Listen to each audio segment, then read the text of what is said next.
Hey guys, welcome back to Reignited. Now we are working once again on our twin-charged Magnum here, and in this episode we are installing this massive 4-inch intercooler core on this vehicle, and we'll be welding up our intercooler pipes. This is one of the last major pieces of fabrication on this car, something I've been looking forward to a long time because it's really going to complete the look of the engine bay.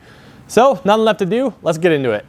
Now in our last episode, you saw me build this new lower radiator support here, much stronger than the factory one, and allows us to reposition our radiator to give us the clearance that we need between the engine and the cooling fans. Also, what it allows is I was able to keep the rubber isolation on the bottom and top, so our radiator is completely isolated from my vibration, should work out really well. Now the last thing that this does is allows us a bit of a blank canvas right here to easily build our mounts off of to get our intercooler all mounted up. Should be a very simple process. All right, not very exciting, but I went ahead and got some lower mounts all welded up onto our crossbar here. I think they're gonna work out really well. Now I just have to decide how I wanna mount the upper portion. Again, not very exciting, so I'll probably jump forward to when I'm actually finished with those mounts. So we've got these upper mounts all finished up here. I like the way they came out, just a very simple design. Again, don't overcomplicate things if you don't have to. This is just holding the intercooler, not a big deal. So happy with those brackets. The intercooler is now very securely mounted. I toyed with the idea of rubber mounting the intercooler as well to make it kind of vibration resistant, but honestly, with the way our flex pipes are going to be, with our intercooler pipes, we're going to be able to have some flex built into those. So I don't think I'm as concerned about it with this. So very good. We've got our intercooler mounted. I think it looks great on the car. Let's go ahead and start working on our intercooler pipes. And now we get to move into something that I've been waiting for a very long time, and that is actually fabricating up our intercooler piping. Now I have a variety of aluminum bends here. I've never done intercooler tubing out of aluminum before. I've always done like stainless or mild steel. So I'm excited to try the aluminum, see how my welds do on that, on this thin stuff here. We've got a blow-off valve to install. We've got some cast 90s, some tight radius bends for some areas that are real tight to get through. And we kind of went blingy here, and I've got some vibrant Wiggins style clamps so we don't have to worry about our couplers ever blowing off in any sort of situation. So that's a pretty cool deal.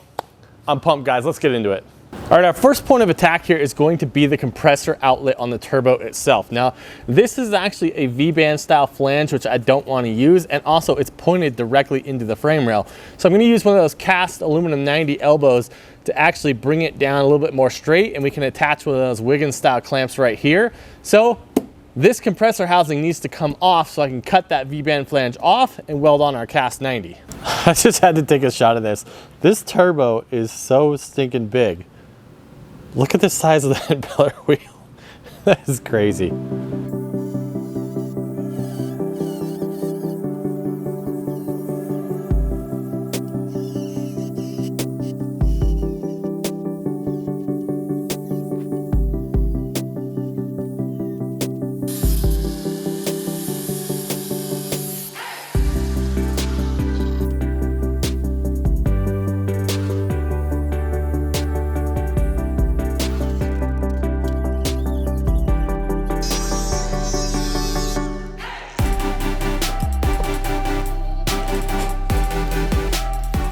Well, I have to say, I think all my aluminum welding practice lately has really come in handy. I think this is turning out really well. And that bodes well for the rest of my welds.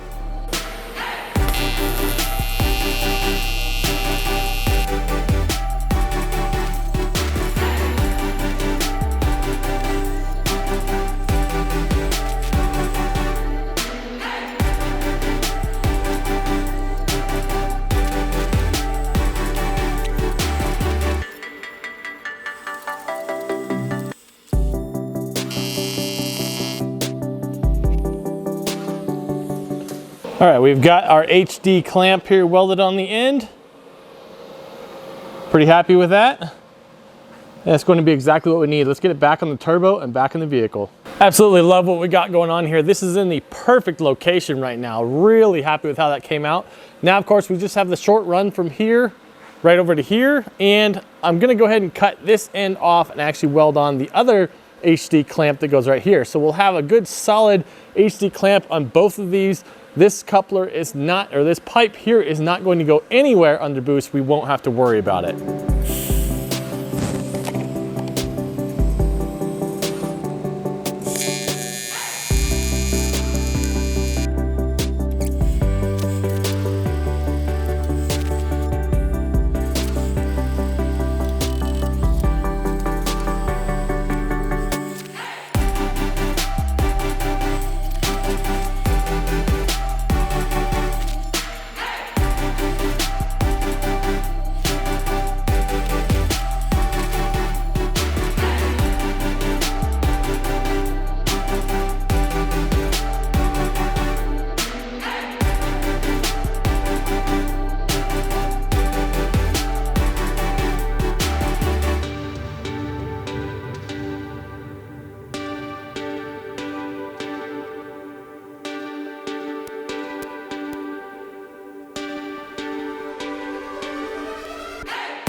All right, if you guys have questions about how exactly these HD clamps work, you can see that there's an O-ring groove on each side of the coupler here. And so I went ahead and looped up those O-rings with some grease, and then you install this sleeve over the top of the O-rings themselves. Now this is very fiddly, so hopefully you won't have to do this all that often when you're putting these clamps in place. And then once your sleeve is in place, you want to install the collar.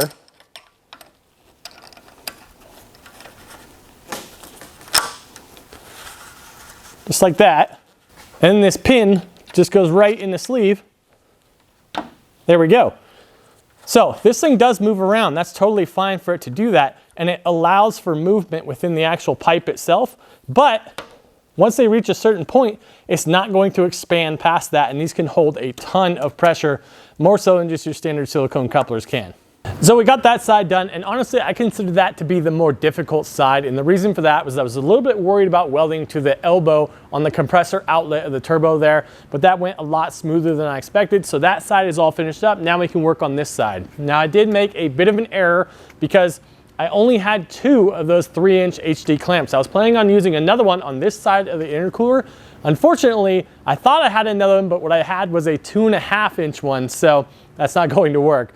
I need to order another 3-inch HD clamp that'll go right here. However, in the meantime, I do have a silicone coupler that'll work just fine to put right here so we can actually build the rest of this intercooler pipe. Now, I'm not using an HD clamp on the throttle body itself where the pipe goes up to because I did have some concerns about welding directly to the throttle body and frying some of the circuits inside because it is a drive-by-wire circuit. So I just decided we're gonna go ahead and use the silicone coupler on the throttle body itself. Hopefully it'll be all okay. Now I'm sure there's a few of you right now who are saying, well, why are you going with the drive-by-wire throttle anyway? Go ahead and switch that over to a cable throttle body. Well, no, I'm not going to do that. There's several very good reasons for sticking with drive-by-wire, starting with the fact that it's just better than a cable throttle body. Granted, it is one more thing electronically that can go wrong, but as a technician, the amount of times a throttle body actually goes bad is extremely rare. Those things are very solid, they're very capable, and importantly to me, sticking with the drive-by-wire setup means that I can retain some of my vehicle's original functions that are very important, starting with cruise control. I really want my cruise control, I want it to stay, so that's one reason to keep it. Another reason is your idle air control, or basically how the engine runs when it's cold and then idles down once it gets warm. If I switch to a cable throttle body, I'd have to add in an aftermarket idle air controller. There's no reason to do that, none whatsoever. All the factory programming is already there using the drive-by-wire setup, so why not use that? I know a lot of people, they're uncomfortable with the electronic side of things, but I'm telling you right now, drive-by-wire is so much better than a drive-by cable throttle body.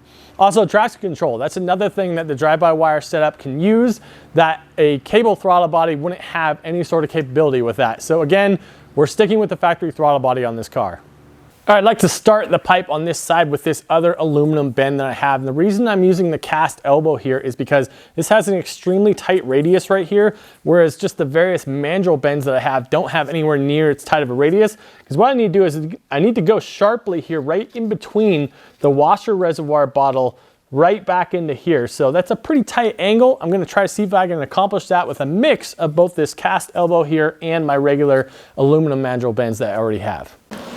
So we made some good progress here. You can see tucking under there and then comes right up and straight into our throttle body. The only kind of tightness we have here is that it's a little bit close here between the ABS pump, so I may have to move this just a little bit, but I'm happy with where the pipe is right now. The tricky part is that trying to get this pipe in, because you're trying to go in here and also in here. So I think once I actually get a HD clamp on this side to where it's not trying to slip into something, I think this will fit a lot better because I can then slip the upper portion in first and then clamp the bottom there. So I think that'll be just fine. Now we're going to go ahead and install our blow-off valve, likely right in this location right here.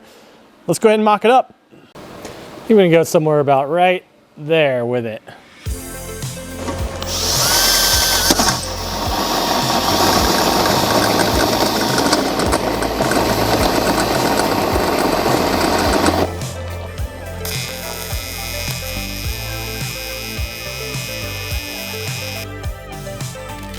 never told you I was broken, that I'd never be the same.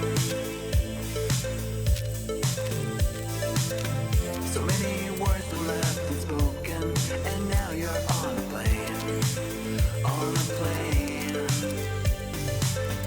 I'm always picking up the pieces and putting them away.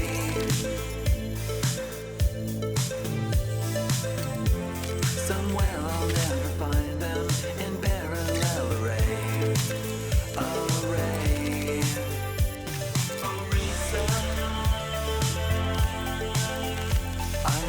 Well, we made some great progress today. Got both sides of our intercooler piping done. Got the blow-off valve well on there. Let's go ahead and stick this thing back in the car, see how it looks.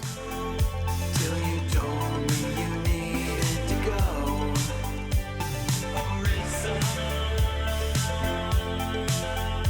I don't know how to be anymore.